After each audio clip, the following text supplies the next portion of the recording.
ఇలా ప్రభుత్వంలో ఉన్నవాళ్ళు ఎమ్మెల్సీలుగా, ఎమ్మెల్యేలుగా ఒక అధికార పార్టీకి ముఖ్య అధ్యక్షుడిగా ఉన్నవాళ్ళు ఇలా చేతబడులు, క్షుద్ర పూజలు అని చెప్పేసి ప్రతిపక్షాల మీద ఆరోపణలు చేస్తారు. అంటే మనం 2026లో ఉన్నాం, రాకెట్ల అంతరిక్షంలోకి పంపిస్తున్నాం.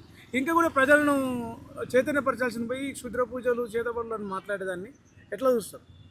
అసలు వాస్తవానికి వీళ్ళకు మోకాళ్ళల్లో ఉందా మెదడు, లేకపోతే సరైన పద్ధతిలో ఉందా మెదడు అనేది కొంచెం మనం సామాన్య ప్రజలు ఒకసారి అర్థం చేసుకోవాల్సిన అవసరం ఉంది. ఎందుకంటే ఈరోజు దినదినము అభివృద్ధి చెందుతున్న ఈ భారతదేశంలో మనం చంద్రమండలానికి వెళ్ళి అడుగు పెడతా ఉన్నాము. అలాగే రాకెట్లను అంతరిక్షంలోకి పంపిస్తూ ఉన్నాం.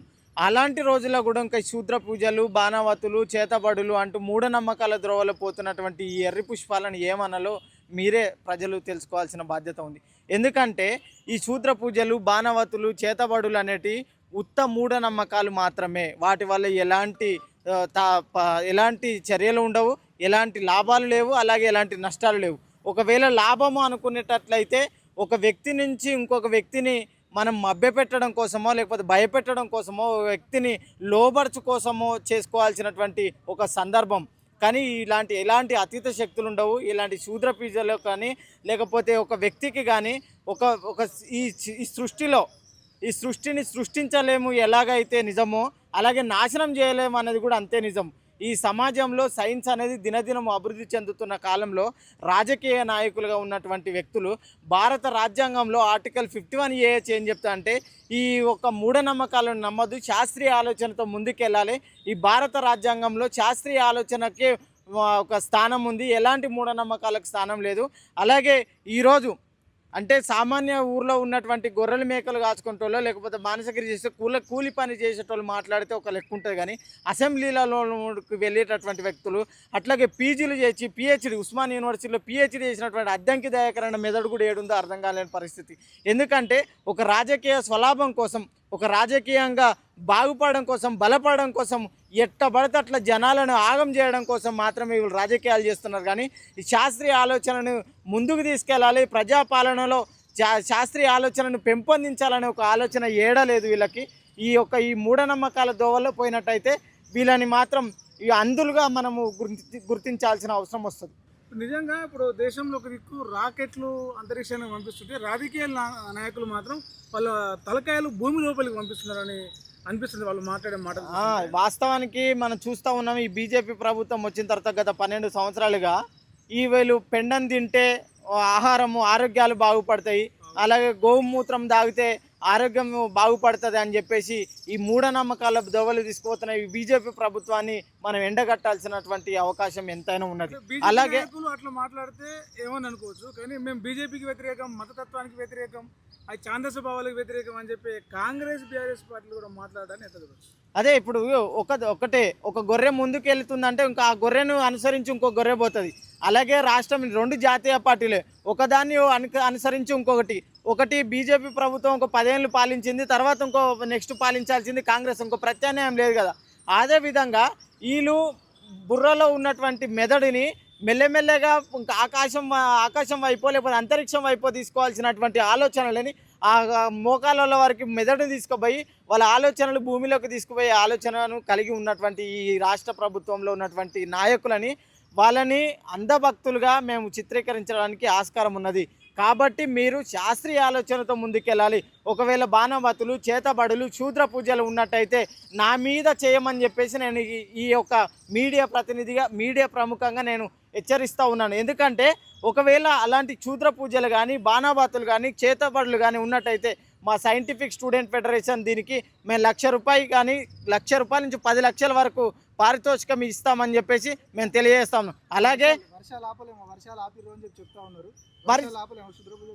శూద్ర పూజలు చేసి వర్షాలను ఆపలేరు. కానీ వర్షాలను సృష్టించాలన్నా, వర్షాలను రాకుండా ఆపాలన్నా ఒకటే.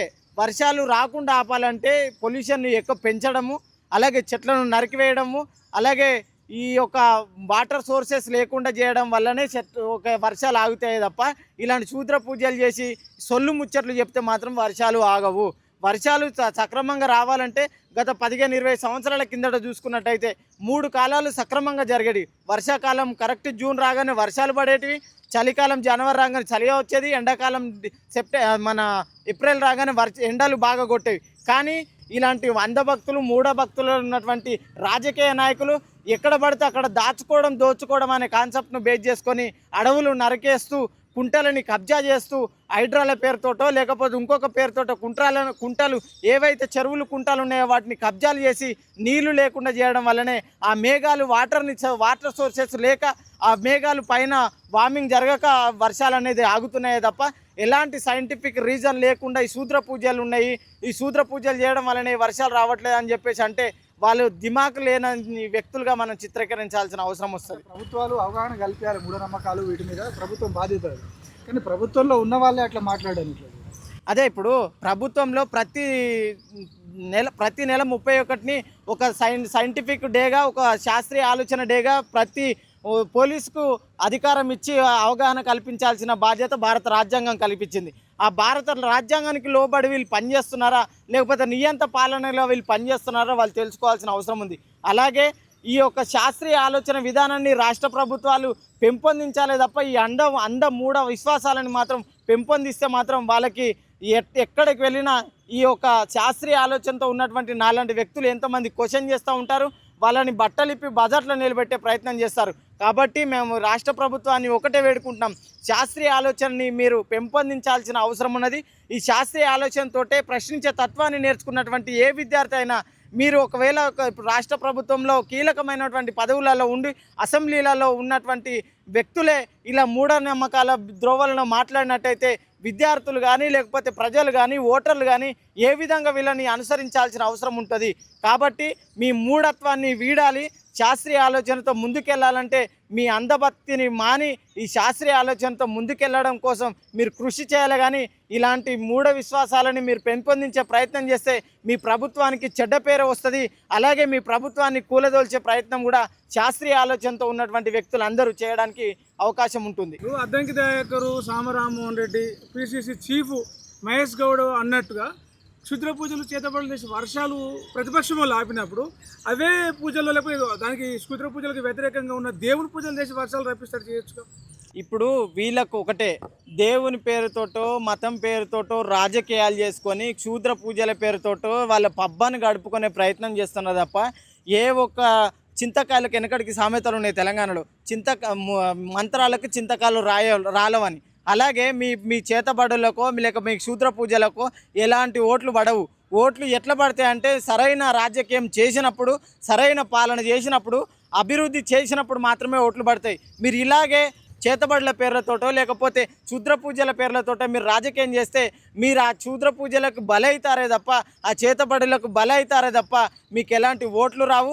రాజకీయంగా మీరు నిలదొక్కోలేరు, మీరు శాస్త్రీయ ఆలోచనతో ముందుకెళ్ళలేరు.